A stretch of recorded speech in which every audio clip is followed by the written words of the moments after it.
officiers généraux, amiraux, officiers supérieurs, officiers subalternes, officiers mariniers, sous-officiers de tout grade des armées de terre, de mer, de l'air, de la Légion étrangère, de la Gendarmerie nationale, de la Police nationale, de la Police municipale, des douanes. Renaissance de la République française s'adresse solennellement à vous. L'heure est alarmante. Il n'est pas vous manquer de respect pour ce qu'un citoyen veut vous dire, pour ce que vous allez entendre. Loin s'en faut. Dans la grande et noble tradition de l'armée, avec un A majuscule, il est inconcevable de ne pas respecter le pouvoir politique civil, je nomme le pouvoir exécutif, sous lequel la Constitution de la Ve République vous place hiérarchiquement. Il est impensable, pour un Français portant l'uniforme avec fierté et honneur, de ne pas obéir. Il est impensable de désobéir à son chef constitutionnel. Pourtant, le 5 décembre 2016, un événement catastrophique, excessivement menaçant, une traîtrise, est venu dévaster l'harmonie démocratique. Un second événement en découlant directement est né le 9 mai 2018. Pour celles et ceux d'entre vous qui ne le savent pas encore, et cela peut se comprendre vu la rétention volontaire d'informations par quasiment l'ensemble des médias, le moment est venu de vous alerter très précisément, sans laisser le moindre doute, quant à la situation de notre patrie. Ce que je vais vous dire est vérifiable sur le site officiel www.legifrance.gouv.fr. Le 5 décembre 2016, le Premier ministre de l'époque, Manuel Valls, a décrété la création de l'Inspection générale de la justice, plaçant l'autorité judiciaire, l'un des 3 piliers de notre démocratie, sous le contrôle direct du ministre de la Justice, sous le contrôle direct du pouvoir exécutif. Ce décret porte le numéro 2016-1675. Il a été publié au journal officiel numéro 283 le lendemain 6 décembre pour une entrée en vigueur le 1er janvier 2017. Pourtant, l'indépendance de l'autorité judiciaire, s'agissant des magistrats du siège, était garantie par l'article 64 de la Constitution. Le président de la République de l'époque, François Hollande, pourtant constitutionnellement garant de cette indépendance, ne s'est pas opposé à ce décret. Il a failli à son devoir. Il a trahi. Sachant les études que vous avez suivies, vous ne pouvez ignorer que la Constitution du 4 octobre 1958 déterminait très clairement la séparation des 3 pouvoirs. Le pouvoir exécutif, le pouvoir législatif, l'autorité judiciaire. L'article 16 de la Déclaration des droits de l'homme et du citoyen du 26 août 1789, référencé dans le préambule de la Constitution précitée, dit ceci. Toute société dans laquelle la garantie des droits n'est pas assurée, ni la séparation des pouvoirs déterminée, n'a point de constitution. Puisque violation de la séparation des pouvoirs il y a, la Constitution de la Ve République est défunte le 1er janvier 2017. Les conséquences de cette disparition sont historiques, dramatiques pour l'avenir du peuple, pour son devenir, pour votre avenir.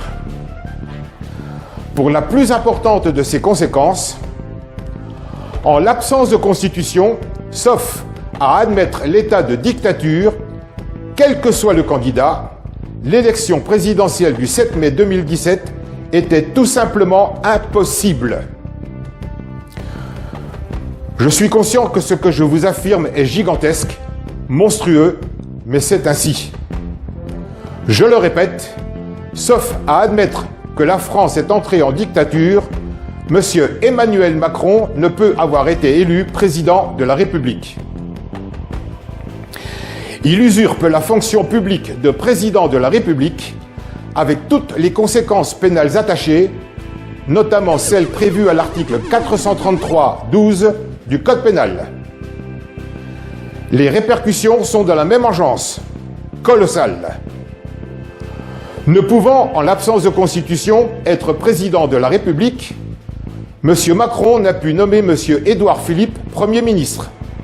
De ce fait, l'illégal Premier ministre n'a pu proposer les membres de son gouvernement à M. Macron.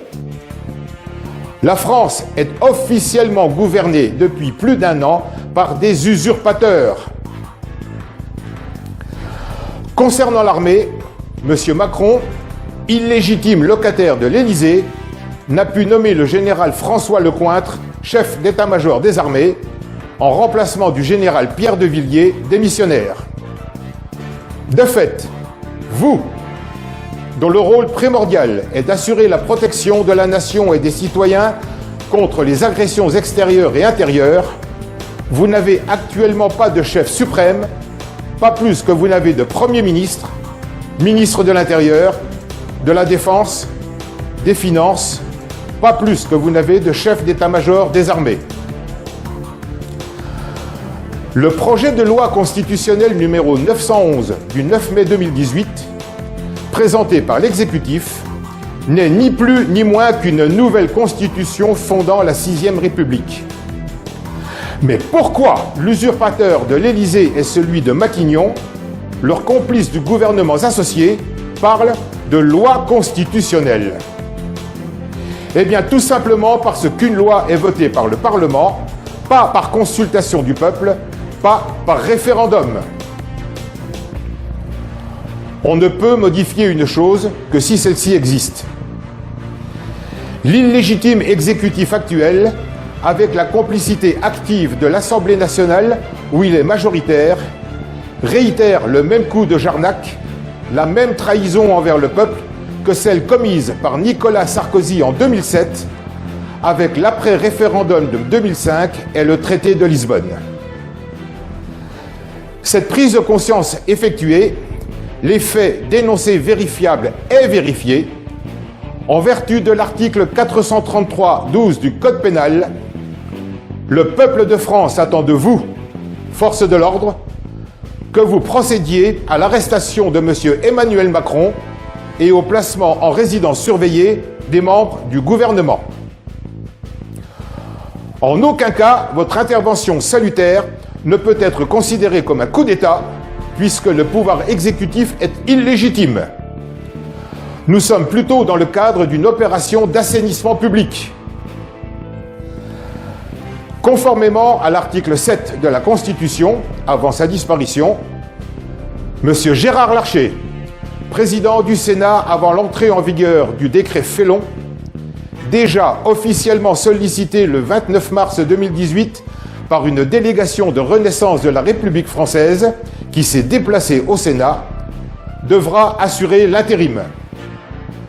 S'il se soustrait à cette responsabilité constitutionnelle ou est empêché, l'article 7 prévoit que c'est le gouvernement qui devra alors assurer l'intérim. Mais ce gouvernement, illégitime comme démontré clairement ci-avant, ne pourra pas assumer cette fonction. Reste le président fondateur de Renaissance de la République française, volontaire qui, si elle lui est proposée, acceptera cette charge, comme déjà officiellement annoncé le 13 novembre 2017, le temps nécessaire au rétablissement légal de la Constitution, au rétablissement de l'état de droit, au rétablissement de l'entière souveraineté du peuple.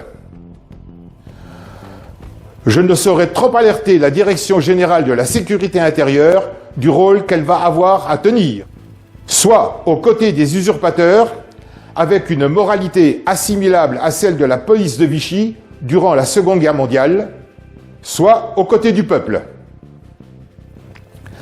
Je recommande aux gardes du corps de M. Macron de lui conseiller de présenter sa démission au plus tôt, se rendre avant la commission d'actes incontrôlés, irréversibles, irréparable dont il devra assumer l'entière responsabilité associée au gouvernement.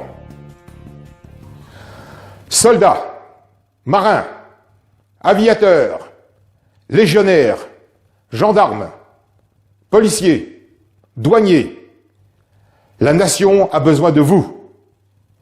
Elle vous appelle. Elle compte sur vous. Elle a confiance. Vive la France!